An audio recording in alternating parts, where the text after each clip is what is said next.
Well, I'd like to thank the organizers for inviting me to give this presentation. And what I'll talk about is the looking at the promotion of attendance, both for screening and for follow-up of an abnormal pap smear. Okay? Now, I'm talking, the original title was in low-resource settings, but the low-resource setting I know is Eastern Europe and the Caucasus. So I'll put it in that context, and then I'll leave it to you to extrapolate to the other contexts that we've talked about here today. Okay? Now, I'll start off by saying, obviously, cervical cancer is the most preventable form of cancer. So we have the screening programs that can provide a maximum of 80% reductions. We now have the HPV vaccinations and so on. And for countries that can afford it, they can have the combination of the two things. But to realize any of the benefits from these things, you have to have high population coverage. So for both screening and for vaccination, you need to have at least 70% of the population participating in the programs. And they also need to participate in the whole program. So the screening is one part. The follow-up of an abnormal pap smear, as the previous speaker said, is equally important. Same for the vaccination. They need to have all 3 doses of the vaccine. And if you can comply with that whole process, then we can see the reductions, the potential reductions that I've listed here. So if you look at the barriers to screening programs, most of you will be familiar with these things because these things have been talked about for a very long time. So I won't go through them in detail. But the key thing about this, of course, is that these studies come from Western Europe, North America, and Australia. So almost all the studies come from developed countries that have lots of resources. They have populations that are very aware of the benefits of preventative medicine, these sorts of things. So that you have to put it in that context. If we look at the mechanism, this is a nice review. This is a meta-analysis that was just published by Rossi et al. And this reviews 37 studies looking at methods to improve screening participation. And of course, they talk all of these things here about the invitational process. So, invitation, a letter of invitation, phone invitation, letter and phone call, all these things lead to an improvement in recruitment rates. And it comes from that's the basis of, organized cervical cancer screening programs, population-based direct invitation of women. That's the reason for it. There were a couple of other things, fixed versus open appointments, which is a matter of convenience. So if you force somebody to attend for a particular time, some of them aren't going to be able to make it. But if you let them choose their own time, then it's easier for them to do it. Provision of services by GPs versus hospitals. So GPs were the preferred option, and female versus male sample takers, with female sample takers being the preferred option. Now, the conclusion of this paper was that organized screening programs based on invitation letter or GP involvement were consistently more effective in increasing participation rates compared to spontaneous or opportunistic screening. Okay? But now what I wanted to do was, again, emphasize, this is from Western Europe, North American, Australian studies. So if we start to look at what happens when we go into Eastern Europe, there's a nice example where Estonia has implemented an organized population-based screening program with direct invitation of women. And it is a beautifully designed program. It has quality control. It has all the things that you would want in a screening program. Okay? Now, the only problem with it is that it started in 2006, so the initial recruitment, the initial uptake of invitations was 20.7%. 3 years later, it was 36%. So not up at the 70, 75 level that we want it to be. And obviously it's going to take time to get there, but it's making very slow progress with that.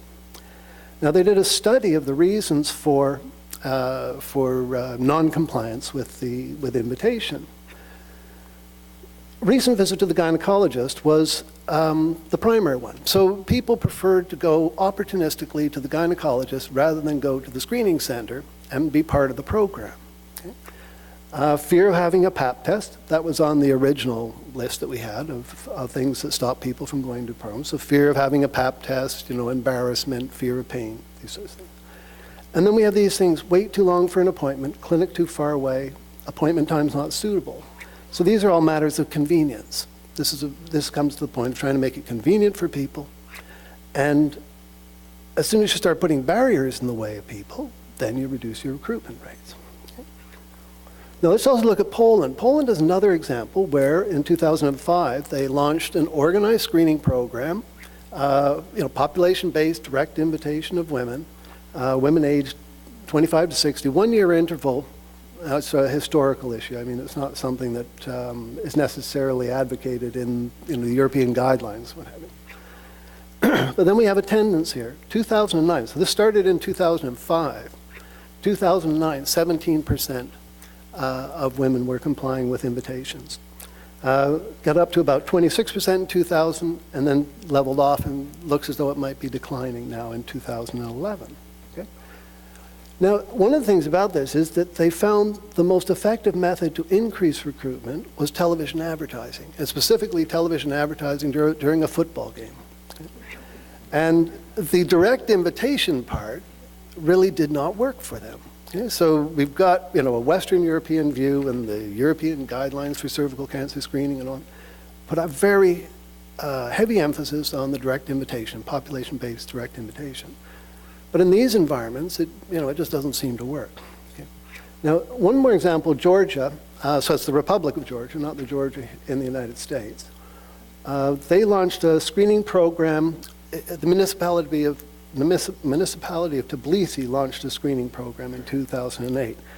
Now, it was not an invitational program because in 2008 they didn't have a functioning postal service, so they couldn't send out invitations.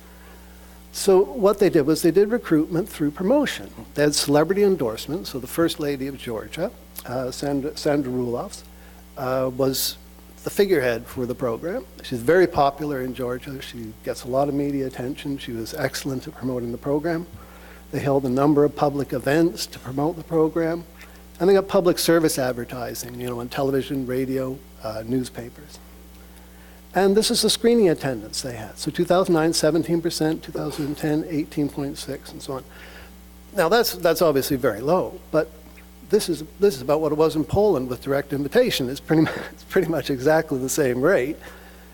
And it gives you an idea then that probably what's happening is you're getting the women in that already are predisposed to go for screening. So somebody that's had a cancer in the family, or they've had some sort of a scare, or what have you. And the public services, the public advertising, the endorsements, and all that stuff seem to work as well in these environments as the direct invitation does.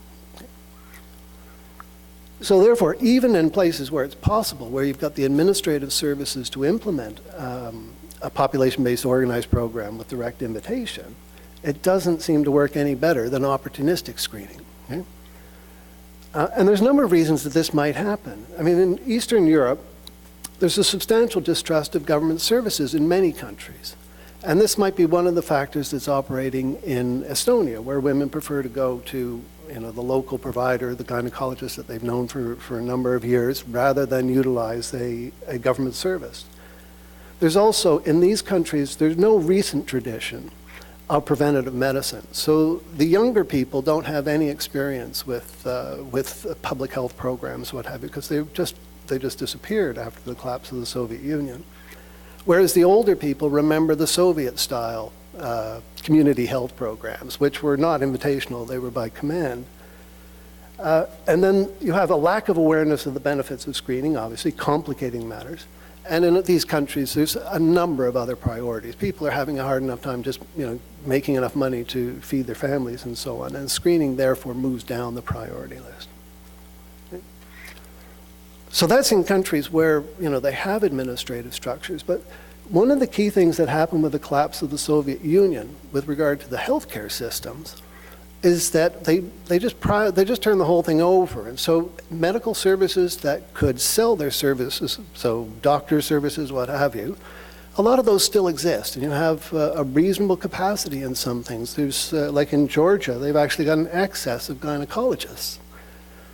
But the part that they lost was all the administrative services because nobody was going to pay for them. The government didn't have any money. You couldn't sell those services to anybody, so they just disappeared. And the people who used to work in those services, they either changed jobs or they left the country or they did both. And so the capacity building, therefore, obviously you need to build up those administrative services again. But so far, over the last 20 years, it's never been done. There's actually been a lot of capacity building projects that have happened in Eastern Europe and the Caucasus and Central Asia. And they've all focused on clinical services, so cytology, colposcopy, what have you. Never all of them in one country, but never also any of the administrative services. So sometimes you get reasonable cytology capacity or reasonable colposcopy services, but there's never any administrative services to manage the program. Okay?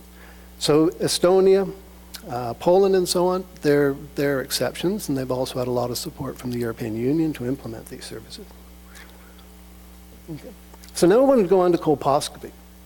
So there's a number of studies that have looked at reasons for non-attendance to colposcopy. This was a nice review that was conducted in 2007, so a systematic review of the literature. And these are characteristics that are correlated with non-attendance. And again, these are things that people have seen before, so I won't go through them. There are also things that you can't really change. You can't do anything about it. It allows you to target populations for interventions, but you can't really change what somebody's mother tongue is. So there's also the modifiable barriers to colposcopy attendance. So these are the things that we got to do something about to try to improve attendance to colposcopy. The classic one, of course, is anxiety and stress. Fear of cancer, examination, treatment, loss of fertility. I mean, the fear of cancer is what causes the anxiety and stress, amongst other things. Lack of awareness of the purpose and benefits of screening and colposcopy. Lack of effective communication between clinicians and patients. Okay, so this probably goes to some of these other things here. If you had better communication, you'd probably reduce anxiety and stress, lessen fear of cancer if people understood that the process is trying to prevent them from getting cancer. And then cost of procedure and all the associated costs as well. And lack of effective reminders. So those are the things that have come up in the literature. Keep in mind, a lot of the studies that these things are based on are small, and for every one of these things, you can find studies that don't find an effect. So it's not hard and fast. These seem to be the main things. So methods to reduce anxiety. So if we're looking at the first one on the list, for anxiety alone, there was a nice meta-analysis that was done just in 2011, where they reviewed 6 studies. There was a lot more studies that came in at the front end and then were deemed to be unsuitable.